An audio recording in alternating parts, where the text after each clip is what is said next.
अस्सलाम वालेकुम व्यूअर्स आज हम चैप्टर 4 का एक्सरसाइज 4.2 स्टार्ट करेंगे, जिसमें हमारे पास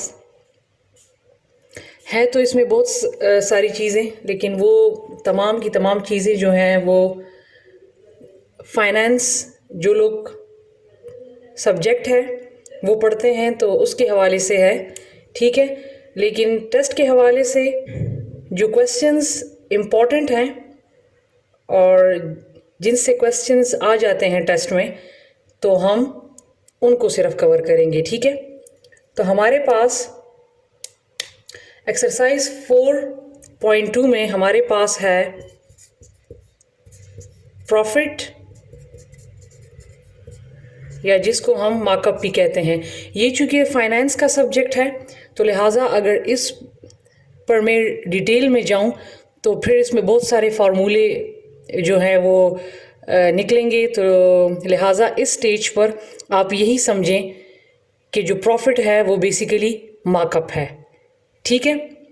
हमारे पास क्या है कि हम जो बैंक से जो पैसे उधार लेते हैं या जो इन्वेस्टमेंट करते हैं, तो वो हमें एक उस पैसों पर कुछ प्रॉफिट देता है, या हम कह सकते हैं कुछ मार्कअप देता है।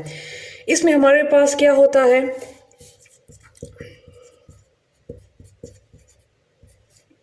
प्रिंसिपल बेसिकली वो अमाउंट है या वो मनी है जिसको डिपॉजिट, या हम कह सकते हैं डिपॉजिटेड या बोरोड। वो प्रिंसिपल बेसिकली वो अमाउंट, वो रकम होती है जिसको डिपॉजिट किया जाता है, इन्वेस्ट किया जाता है या उधार लिया जाता है, हम जो अक्सर बैंक से लेते हैं, ठीक है। दूसरा इसमें क्या है, प्रॉफिट रेट, जिसको हम आर से डिनोट करते हैं। ये बेसिकली क्या है, प्रॉफिट परसेंटेज, ठीक है। उन पैसों पर जो प्रॉफिट परसेंटेज होता है वो बेसिकली प्रॉफिट रेट है, तो हम उनको कहते हैं profit percentage on that amount. जो पैसे आपने इन्वेस्ट किए हैं या बोरो किए हैं, उन पर जो प्रॉफिट परसेंटेज दिया जाता है वो बेसिकली क्या है, प्रॉफिट रेट, ठीक है। मीन्स आप जब प्रॉफिट या मार्कअप मालूम करेंगे तो उसमें आपको ये चीज़ें जो हैं इन बेस पर, इन चीज़ों की बेस पर वो आपको प्रॉफिट या मार्कअप देंगे, जिसमें प्रिंसिपल मीन अमाउंट होती है, उस पर प्रॉफिट रेट होता है, और उसमें एक और चीज़ होती है टाइम पीरियड, कि आपने कितने सालों के लिए पैसे जो हैं वो उधार लिए हैं या जो है जमा किए हैं, ठीक है, नंबर ऑफ ईयर्स।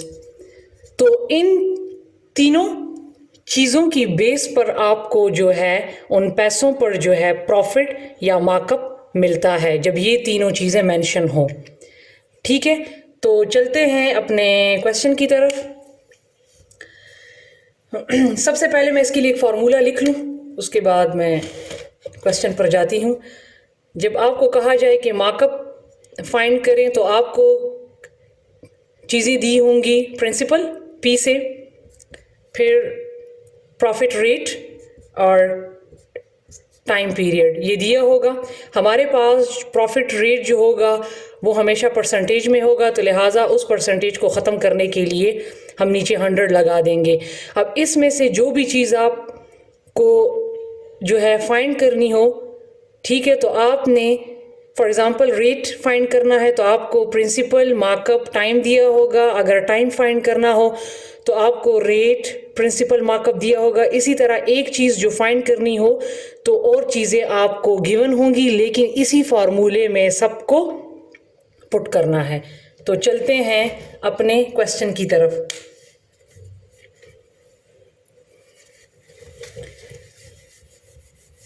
हमारे पास एक्सरसाइज 4.2 में क्वेश्चन नंबर 1 है, if rupees 10,000 is invested for 6 years at 16 percentage then how much markup will be earn. अगर 10,000 रुपये इन्वेस्ट किए जाते हैं 6 सालों के लिए और उसका प्रॉफिट रेट जो है, ठीक है, वो 16% रखा जाता है, देन हाउ मच मार्कअप या प्रॉफिट जो है वो विल बी अर्न, कमाया जाएगा। तो अब आप देखें, आपको ये जो अमाउंट गिवन है ये पी है, प्रिंसिपल अमाउंट, ये ईयर्स है, years mean time of period, ठीक है ये, और ये जो 16% जो है ये बेसिकली प्रॉफिट रेट है, और मार्कअप आपने फाइंड करना है, तो लिहाजा वही फार्मूला है। लेकिन सबसे पहले आप लिख लें, आपके पास पी जो है वो प्रिंसिपल अमाउंट है जो कि है 10,000। इसके बाद प्रॉफिट जो रेट है, प्रॉफिट रेट जिसको हम आर से डिनोट करते हैं, वो हमारे पास है 16%, और टाइम पीरियड जो है टी वो हमारे पास है 6 ईयर्स, और हमने क्या फाइंड करना है, मार्कअप। तो लिहाजा मेरे पास मार्कअप का मैंने अभी फार्मूला लिख के दिया था, P multiply by R multiply by T। यहाँ पर चूँकि परसेंटेज में हमारे पास प्रॉफिट रेट होता है, तो उसके लिए हम परसेंटेज को ख़त्म करने के लिए हम नीचे 100 लगा लेते हैं। तो अब हम क्या करेंगे, हम इसमें पुट करते जाएंगे। प्रिंसिपल अमाउंट हमारे पास है 10,000, ठीक है, प्रॉफिट रेट मेरे पास 16% है, तो 100 को तो ऑलरेडी नीचे लगाया हुआ है, तो मैं सिर्फ यहाँ पर 16 लिख लूँगी क्योंकि परसेंटेज को ख़त्म करने के लिए नीचे ऑलरेडी 100 लगा है, और टाइम पीरियड जो है वो 6 है, डिवाइडेड बाय 100। तो ये 2 ज़ीरो, इन 2 ज़ीरो से कैंसिल हो गए। जब आप इन तीनों को मल्टीप्लाई कर लेंगे तो आपके पास आ जाएगा 9600, ठीक है। ये आपके पास मार्कअप या ये आपके पास प्रॉफिट आ चुका है, ठीक है व्यूअर्स। अब हम चलते हैं क्वेश्चन नंबर 2 की तरफ। मेरे पास सेकंड क्वेश्चन है, फाइंड द प्रिंसिपल। अब यहाँ पर क्या फाइंड करना है, प्रिंसिपल पी को फाइंड करना है। If the amount of markup, अब यहाँ पर मार्कअप गिवन है और प्रिंसिपल फाइंड करना है।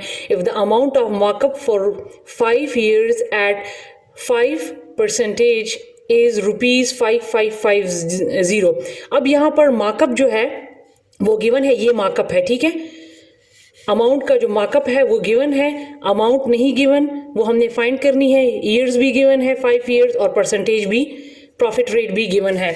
तो पहले आप लोग लिख लें कि हमारे पास गिवन क्या क्या है, मार्कअप जो कि है 5550, इसके बाद रेट, प्रॉफिट रेट जो है वो है 5%, टाइम जो है वो है 5 ईयर्स, और प्रिंसिपल अमाउंट जो है वो फाइंड करना है। वही फॉर्मूला लिख लें, P multiply by R multiply by T divided by 100। अब यहाँ पर हमें मार्कअप गिवन है, मार्कअप हमारे पास कितना है 5550 इक्वल टू प्रिंसिपल अमाउंट हमने फाइंड करना है, लिहाजा उसको एज इट इज़ ही रहने दें। हमारे पास प्रॉफिट रेट जो है वो 5% के लिए ऑलरेडी नीचे 100 लगा हुआ है, मल्टीप्लाई बाय टाइम जो है वो भी है 5, और ये है 100। इस की कटिंग कर लें, 51 टाइम 5, 52 टाइम 10 0, फिर अगेन 51 टाइम 5 एंड 54 टाइम 20। तो यहाँ पर मेरे पास रह गया 5550 इक्वल टू P, और ये डिवाइडेड बाय 4। मैंने चूंकि P को फाइंड करना है तो लिहाजा मैं P को नीचे नहीं लेकर जा सकती, क्रॉस मल्टीप्लिकेशन करना है। यहाँ पर P की वैल्यू मैंने फाइंड करनी है, प्रिंसिपल मैंने फाइंड करना है, तो लिहाजा मैं 4 को ऊपर ले जाऊंगी। 5550 मल्टीप्लाई बाय 4, तो आपके पास आ जाएगा 2200, ठीक है। तो ये आपके पास आंसर आ जाएगा, ठीक है व्यूअर्स। अब हम चलते हैं अपने नेक्स्ट क्वेश्चन की तरफ। इसमें ये 2 क्वेश्चन जो थे ये बहुत इंपॉर्टेंट थे। आप एग्जांपल देख लें कि क्योंकि एग्जांपल में एक जगह पे प्रॉफिट रेट मालूम करना है, एक जगह पे टाइम मालूम करना है, लेकिन इसी फॉर्मूले में पुट किया गया है, ठीक है। तो आप एग्जांपल्स को भी देख लें। अब हम चलते हैं, ये क्वेश्चन इंपॉर्टेंट नहीं है टेस्ट के लिहाज से, लेकिन फिर भी जो है मैं एक क्वेश्चन करवा देती हूँ और फिर सब के सब क्वेश्चन सेम है, ठीक है। ये कहा हुआ है कि if 152 152 Pakistani rupees are to 1 UK pound, अगर 1 यूके पाउंड पाकिस्तानी रुपीज़ 152 बनते हैं, देन हाउ मैनी पाउंड्स, तो कितने पाउंड्स जो है कैन बी ऑब्टेन, उससे जो है ₹697072 बनेंगे। तो देखें हमारे पास दो करेंसीज हैं, एक है PKR पाकिस्तानी रुपीज़ और एक है यूके पाउंड। तो उन्होंने कहा है कि 150 रुपीज़ जो है पाकिस्तानी वो 1 यूके पाउंड के बराबर है, जबकि आपने मालूम करना है कि 697072 पाकिस्तानी रुपीज़ जो है वो कितने पाउंड, जो यहाँ पर जो मालूम करना है वो है x। अब देखें रुपीज़ जो है वो कम है तो लिहाजा पाउंड जो है वो 1 है वो भी कम है। अब रुपीज़ ज़्यादा है तो यहाँ पर ज़ाहिरी बात है पाउंड भी क्या हो जाएंगे ज़्यादा, तो ये क्या है, ये डिक्रीज़ है तो ये भी डिक्रीज़ है, ये इंक्रीज़ है तो ये भी क्या हो जाएगा इंक्रीज़, तो ये लिहाजा ये है डायरेक्ट प्रोपोर्शन। अब वही टेल और हेड वाला करें तो यहाँ पर टेल है 697072 divided by 152 equal to x divided by 1। अब चूँकि x की मैंने वैल्यू फाइंड करनी है, अगर 1 को मैं ऊपर ले भी जाऊँ मल्टीप्लाई कर भी लूँ तो वो यही जो है अमाउंट आ जाएगा 697072 डिवाइडेड बाय 15 जो है 2, इसको आप डिवाइड कर लें तो आपके पास आ जाएगा 458 यूके पाउंड, इससे ये बन जाएगा। ठीक है व्यूअर्स, अब तमाम के तमाम क्वेश्चंस जो हैं वो इसी तरह हैं। ठीक है, आप उनको जो है खुद सॉल्व कर लें।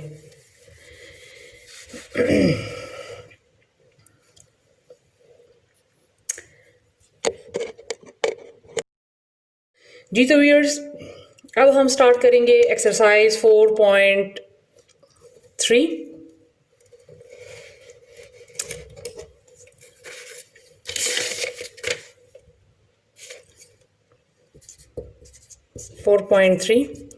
अब हमारे पास एक्सरसाइज 4.3 को स्टार्ट करने से पहले मैं कुछ चीज़ें आपको बता दूं।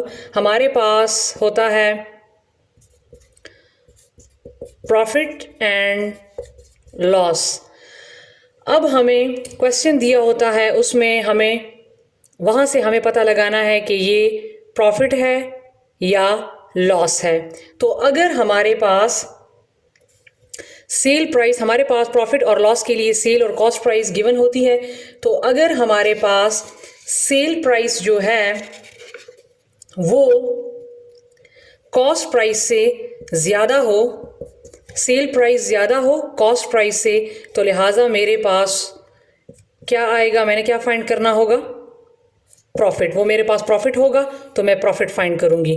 ठीक है, और अगर मेरे पास सेल प्राइस जो है वो कॉस्ट प्राइस से कम हो तो फिर मैं क्या फाइंड करूँगी, ये मेरे पास लॉस आएगा, फिर मैं लॉस फाइंड करूँगी। ठीक है, अगर सेल प्राइस ज़्यादा है कॉस्ट प्राइस से तो वो प्रॉफिट होगा, और अगर सेल प्राइस कम है कॉस्ट प्राइस से तो वो लॉस होगा। अब जब मैंने इसको फाइंड करना है तो मैं कैसे फाइंड करूँगी, प्रॉफिट को फाइंड करने के लिए मैं सेल प्राइस से कॉस्ट प्राइस माइनस कर दूँगी। ठीक है, और लॉस के लिए मैं कॉस्ट प्राइस से सेल प्राइस माइनस कर दूंगी। ठीक है, ये देखते जाएं। ठीक है, profit sell price minus cost price और loss cost price minus sell price. जब प्रॉफिट और लॉस फाइंड हो जाए तो फिर उसके बाद हमने प्रॉफिट परसेंटेज फाइंड करना है। अगर प्रॉफिट है, ठीक है, प्रॉफिट फाइंड कर लिया तो फिर आपने प्रॉफिट परसेंटेज फाइंड करना है। उसका फॉर्मूला है profit divide by cost price multiply by 100। और अगर लॉस है तो लॉस फाइंड करने के बाद फिर आपने मालूम करना है लॉस परसेंटेज, तो उसका फॉर्मूला है loss divided by cost price multiply by 100। ठीक है, तो ये याद रखें, पहले हमने प्रॉफिट लॉस को देखना है। जब वो हमें पता लग जाए तो फिर हम प्रॉफिट लॉस मालूम कर लेंगे। उसके बाद अगर प्रॉफिट है तो प्रॉफिट परसेंटेज और अगर लॉस है तो लॉस परसेंटेज। ठीक है व्यूअर्स, इसके बाद हमारे पास है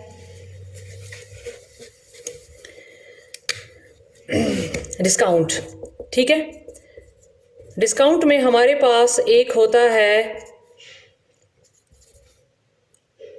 मार्क प्राइस, ठीक है, मार्कअप प्राइस, और एक होता है हमारे पास सेल प्राइस, ठीक है। तो डिस्काउंट को फाइंड करने के लिए हम क्या करते हैं कि मार्कअप प्राइस से सेल प्राइस माइनस कर लेते हैं।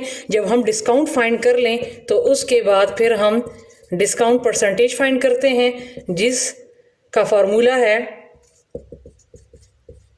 Discount divided by markup price multiply by 100। ये फॉर्मूले याद रखें, ठीक है। हमारे पास डिस्काउंट में एक मार्केट प्राइस गिवन होता है, एक सेल प्राइस गिवन होता है। तो हम पहले डिस्काउंट फाइंड करते हैं, मार्कअप से सेल प्राइस माइनस कर लेते हैं, फिर हम डिस्काउंट परसेंटेज फाइंड करते हैं, ठीक है। तो इसमें यही 3 चीज़ें थी। अब तमाम के तमाम क्वेश्चंस जो हैं वो इन्हीं 3 जो है चीज़ों से उनको सॉल्व करना है, ठीक है। तीनों के फॉर्मूले मैंने आपको बता दिए हैं और उन्हीं के मुताबिक हम क्वेश्चंस को सॉल्व करेंगे। तो चलते हैं क्वेश्चन की तरफ। हमारे पास क्वेश्चन नंबर 1 है find the profit loss percentage. आप प्रॉफिट और लॉस परसेंटेज फाइंड करें। उन्होंने हमें ये नहीं कहा कि प्रॉफिट और लॉस फाइंड करें, उन्होंने कहा है कि प्रॉफिट लॉस परसेंटेज फाइंड करें इफ़ हमारे पास फर्स्ट क्वेश्चन है कॉस्ट प्राइस ये है और सेल प्राइस ये है। तो हम कॉस्ट प्राइस और सेल प्राइस से पता लगा लेंगे कि ये प्रॉफिट है या ये लॉस है, उसके बाद हम परसेंटेज फाइंड करेंगे। तो मेरे पास 1 है, कॉस्ट प्राइस मेरे पास है 570 और सेल प्राइस मेरे पास है 750 रुपीज़। तो आप देख सकते हैं कि सेल प्राइस ज़्यादा है और कॉस्ट प्राइस कम है। तो मैंने आपसे कहा था कि जब सेल प्राइस कॉस्ट प्राइस से ज़्यादा होगा तो ये हमारे पास क्या होगा, प्रॉफिट। तो लिहाजा पहले मैं क्या फाइंड करूँगी, प्रॉफिट। प्रॉफिट का फार्मूला है cell price minus cost price. Sale price मेरे पास है 750, कॉस्ट प्राइस मेरे पास है 570। जब इनको माइनस कर लें तो आपके पास आ जाएगा 180। प्रॉफिट फाइंड हो गया। अब क्योंकि क्वेश्चन में गिवन है कि प्रॉफिट परसेंटेज फाइंड करना है, तो प्रॉफिट परसेंटेज का फॉर्मूला था profit divided by cost price multiply by 100। इसमें पुट कर लें, ठीक है। आपके पास प्रॉफिट जो है वो आ चुका है, ये प्रॉफिट है, ठीक है, वो 180। कॉस्ट प्राइस मेरे पास क्या है 570 मल्टीप्लाई बाय 100। ये ज़ीरो इस ज़ीरो से कैंसिल हो जाएगा। 180 जब 10 से मल्टीप्लाई हो जाएगा तो आ जाएगा 1800 डिवाइडेड बाय 57। जब इसको आप डिवाइड करेंगे तो आपके पास आ जाएगा 31.5% प्रॉफिट, ठीक है। ये इसका आंसर आ जाएगा, ठीक है व्यूअर्स। अब मैं इसमें एक जो है लॉस वाला क्वेश्चन भी करवा देती हूँ। मेरे पास इसी क्वेश्चन नंबर 1 का थर्ड पार्ट है कॉस्ट प्राइस ₹655 और सेल प्राइस ₹400। नंबर 3 है कॉस्ट प्राइस इक्वल टू 655 और सेल प्राइस मेरे पास है 400। अब आप देख सकते हैं कि यहाँ पर कॉस्ट प्राइस ज़्यादा है और सेल प्राइस अब कम है, ठीक है। तो जब सेल प्राइस कम हो किससे, कॉस्ट प्राइस से, तो फिर हम क्या करते हैं, लॉस फाइंड करते हैं, ठीक है। ये हमारे पास लॉस आ जाता है। तो लॉस का फॉर्मूला हमारे पास है cost price minus sell price. तो कॉस्ट प्राइस मेरे पास क्या है 655 माइनस 400। तो जब इसको माइनस करेंगे तो आपके पास लॉस क्या आ जाएगा 255। अब जब लॉस आ गया तो उन्होंने कहा परसेंटेज फाइंड करना है, तो लिहाजा हम लॉस परसेंटेज के फार्मूले में इसको अप्लाई कर लेंगे। लॉस परसेंटेज का फार्मूला है loss divided by cost price multiply by 100। तो लॉस मेरे पास क्या आ गया 255 divide by cost price. Cost price मेरे पास क्या है 655 मल्टीप्लाई बाय 100, ठीक है। तो जब आप इसकी कटिंग कर लें 5 टाइम 25, 5 1 टाइम 5, 5 1 टाइम 5, एक कैरी हो गया 5 3 टाइम 15, और 51 टाइम 5, तो 51 को 100 से मल्टीप्लाई कर लें तो आपके पास आ जाएगा 5100 डिवाइडेड बाय 131, जिसको डिवाइड करने से आपके पास आ जाएगा 38.93% लॉस। ठीक है, तो ये इसका आंसर आ जाएगा। अब मेरे पास नेक्स्ट क्वेश्चन है डिस्काउंट का। इसके तीनों क्वेश्चन सेम हैं, तो लिहाजा मैं डेसिमल वाला करवा देती हूँ। Find the percentage discount, discount percentage find करना है जिसमें हमारे पास मार्क प्राइस और सेल प्राइस दिए हुए हैं। तो मैं नंबर सेकंड पार्ट करवा देती हूँ क्योंकि इसमें ये सेल प्राइस डेसिमल में है। ये दो आप फिर खुद कर लें। मेरे पास क्वेश्चन नंबर 2 का सेकंड पार्ट है। मार्क प्राइस मेरे पास है 675 और सेल प्राइस मेरे पास है 573.75। ठीक है, मैंने पहले क्या फाइंड करना है, डिस्काउंट, उसके बाद फिर डिस्काउंट परसेंटेज। तो डिस्काउंट का फार्मूला है mark price minus sell price. तो मार्क प्राइस क्या है, 675 माइनस 573.75 डिस्काउंट। व्यूअर्स 675 बड़ा है, 573 छोटा है। ये पॉइंट के बाद 75 है हमारे पास। ये नहीं है कि ये 5 डिजिट्स हैं तो लिहाजा ये वाला बड़ा है ये छोटा है, नहीं। आपने पॉइंट के लेफ्ट साइड पे देखना होता है। ये 573 है, ये 675 है, तो लिहाजा ये ग्रेटर है और ये स्मॉलर है। ठीक है, तो जब आप 675 से 573.75 माइनस कर लेंगे, तो मैं माइनस करके भी दे देती हूँ। 675 573 पॉइंट वाली चीज़ बाहर हम लिखते हैं, इसको मैंने सब्ट्रैक्ट करना है। तो जब भी हमारे पास एक चीज़ जो हो नीचे वाली स्मॉलर जो है अमाउंट वो डेसिमल में हो और ग्रेटर जो है वो डेसिमल में ना हो, तो हम उसको बैलेंस करने के लिए यहाँ पर जितने डिजिट होते हैं उसकी जगह पर हम 0 लगा लेते हैं। यहाँ पर 2 थे तो मैंने लिहाजा 2 0 लगा लिए। अब जब यहाँ से यहाँ कैरी जाएगा, फिर यहाँ से यहाँ कैरी जाएगा, तो ये हो जाएगा 10। ये पहले 10 था और जब हमने इसको कैरी दे दिया तो ये बन गया 9 और ये बन गया 4। तो 10 में से 5 गया 5, 9 में से 7 गया 2 पॉइंट अपनी जगह पे, 4 में से 3 गया 1, 7 में से 7 गया 0 एंड 6 में से 5 गया तो ये आ गया 1। 101.25 मेरे पास आ गया डिस्काउंट। डिस्काउंट मेरे पास आ गया 101.25। अब मैंने डिस्काउंट परसेंटेज फाइंड करना है, तो मेरे पास का फॉर्मूला है discount divided by mark price multiply by 100। तो डिस्काउंट मेरे पास क्या आया, 101.25। मार्क प्राइस मेरे पास क्या है, 675 मल्टीप्लाई बाय 100। ठीक है व्यूअर्स, तो आप क्या करना है आपने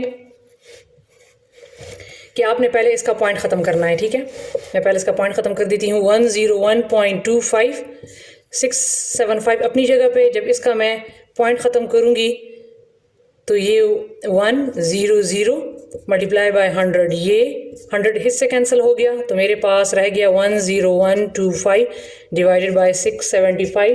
तो जब आप इसको डिवाइड कर लेंगे तो आपके पास आ जाएगा 15। ठीक है, परसेंटेज डिस्काउंट, ये आपके पास आंसर आ जाएगा। अब व्यूअर्स हम चलते हैं अपने नेक्स्ट क्वेश्चन की तरफ, जो कि है क्वेश्चन नंबर 3। मैं सिर्फ इसका समझा दूंगी और आपने खुद करना है। 3 है, the cost price of a sofa set is 20,000 and it's sale price is 25,000। Find profit और लॉस परसेंटेज। सोफा सेट है, उसकी जो कॉस्ट प्राइस है वो मेरे पास है 20,000 और सेल प्राइस जो है वो मेरे पास है 25,000। आप देख सकते हैं, तो वो कह रहा है कि फाइंड प्रॉफिट लॉस। देखें कि प्रॉफिट है या लॉस है, उसके बाद उसका परसेंटेज फाइंड करें।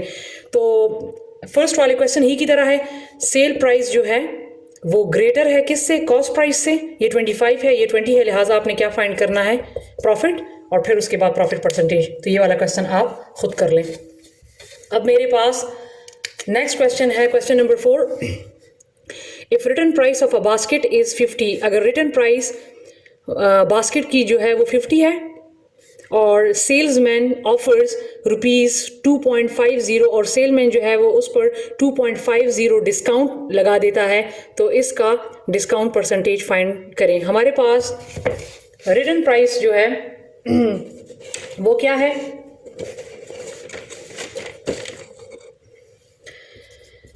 रिटन प्राइस मेरे पास है 50, return price mean mark price, ठीक है। और डिस्काउंट ऑलरेडी मेंशन है, उस पर डिस्काउंट उन्होंने कहा है कि सेल्समैन ने कितना लगाया है 2.50, ठीक है। ऑलरेडी इस पर डिस्काउंट जो है वो दे दिया है, लिहाजा हमारे पास अब डिस्काउंट पहले से मेंशन है, तो लिहाजा हम डायरेक्ट डिस्काउंट परसेंटेज फाइंड कर लेंगे। क्योंकि जब डिस्काउंट नहीं गिवन होता तो हम क्या करते हैं कि हम पहले डिस्काउंट फाइंड करते हैं, लेकिन जब डिस्काउंट गिवन है तो हम डायरेक्ट डिस्काउंट परसेंटेज फाइंड करेंगे। तो मेरे पास डिस्काउंट परसेंटेज का फॉर्मूला है डिस्काउंट